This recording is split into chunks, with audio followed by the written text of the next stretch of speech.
یکی از برنامه‌های استعمار اینمی هست به نام آزادی بیان. بسیاری مردم ها سر ریش رشخند میزنن، بسیاری سر علمای اسلام رشخند میزنن، بسیاری کسا سر لنگیت رشخند میزنن، سر قواری اسلام، سر مسجد رشخند میزنن، سر ثقافت اسلامی رشخند میزنن، سر تمدن اسلام رشخند میزنن، سر شریعت اسلام رشخند میزنن. اینی گپا عادی نیست. قد کفرتم بعد ایمان، این نفر کافر میشه. و این استعمار اینو میفهمه، استعمار میفهمه، منتها ای جاهله که غلام استعمار شده ای بیچاره نمیفهمه و خوب دقیق درک میکنه. یعنی بسیاری وقتی که بعضی گپا را ما کتی یک امریکایی یا کتی یک اروپایی برابر شود او گپا که میگه او بسیار و عمیق همون گپا درک میکنه. گپ شما را من درک کردم، اما ای جاهل درک نمیکنه. چون ای جاهل است. و یکی از سلاح‌های جنگ فکری اینمی هست. کافر میسازه یک کسی نه و این کافر نمیفهمه که من کافر شد. همیشه در تعالیم دینی بر تو چی پیدا میکنه؟ شک ایجاد میکنه. والا قرآن این تو گفته. یک کسی برای من زنگ بزنه استاد در فلانی آیت قرآن این تو گفته شده. من میگم آیت برای تو دفعه بخوان. والا لفظ آیت خواندن نمیتونم. خیلی معنایش بخوان. معنایش که میخوانم میفهم که معنای هیچ آیت قرآن نیست. من میگم کدام آیت است؟ چه قسم گفته شده؟ نه یک آیت است در فلانی خواهم آیت یک دفعه برام از اول تا بخ مکمل یا لفظ آیت یا ترجمه شو بخوام. این حال چی است؟ ایجاد شک و تردید در تعالیم دینی. در قرآن شک ایجاد میکنه، در شخصیت پیغمبر شک ایجاد میکنه، در احادیث رسول الله صلی الله علیه و شک ایجاد میکنه. این صلاحشان است، این صلاحشان است. تا وقتی که تو را مشکوک دی نسازن هیچ وقت چیز نمیشه. اولی مثلا بسیاری وقتا بسیاری مسلمانان رو شما سوال کنید حداقل خدا زده شده که بی از یک عالم اسلامی پرسان بکنه. او خوشبخت است انسانی که حداقل می پرسان میکنه. بعضی کسا پرسان هم نمیکنه. مثلا در شخصیت پیغمبر صلی الله علیه و آله برشان در فیسبوک ها و دیگه پا شما بسیار وقت دیدین این پیغمبر شما چطور 11 زن گرفته؟ 11 زن گرفته؟ این دلیل چی هست؟ آیا دلیل شهوت رانی نیست؟ یک آدمی که 11 زن داشته باشه؟ اما وقتی که بیاین شما از خلال تفاسیر قرآن ببینید که پیغمبر صلی الله علیه و سلم در وقتی که 25 ساله هست زن 40 ساله را گرفته.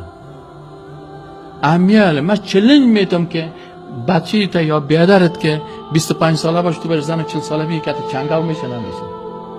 30 ساله را نمیگیره.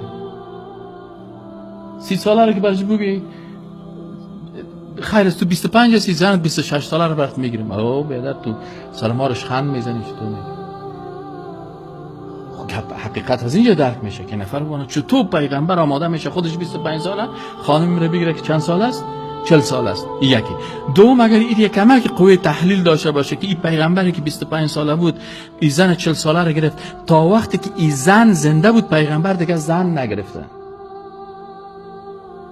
یعنی وقتی که پیغمبر هم خودش 40 ساله شد باز مثلا چند سال دیگه سر دیر شد تا سال چی که بود سالی که بی خدیجه وفات میکنه.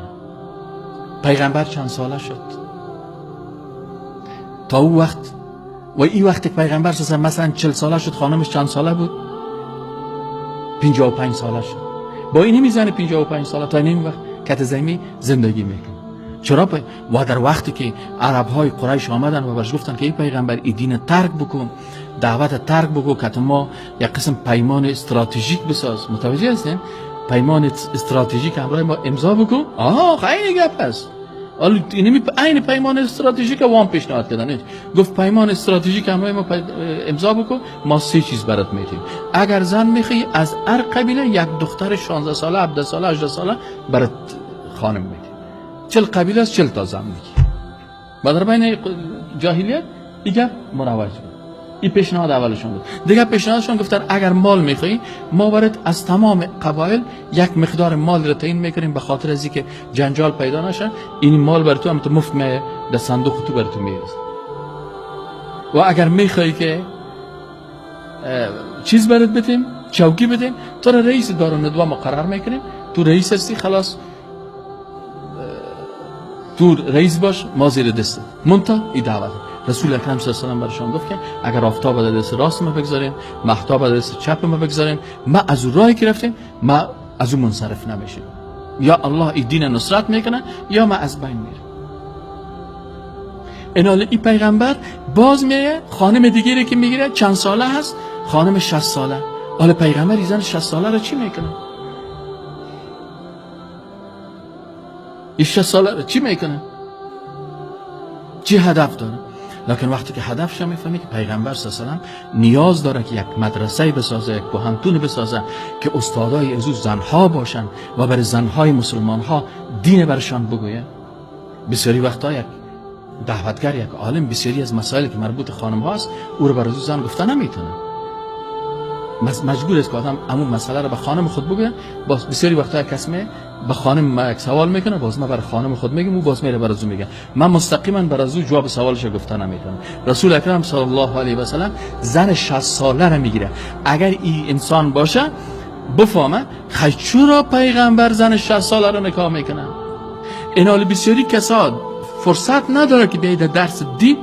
امی حکمت های تقریبا 6 7 8 حکمت است در ازدواج. چی؟ ازدواج رسول الله صلی الله علیه و با 11 همسر. حکمت های دینی است، حکمت تعلیمی هست، حکمت تربیوی هست، حکمت مثلا سیاسی هست، حکمت شرعی هست.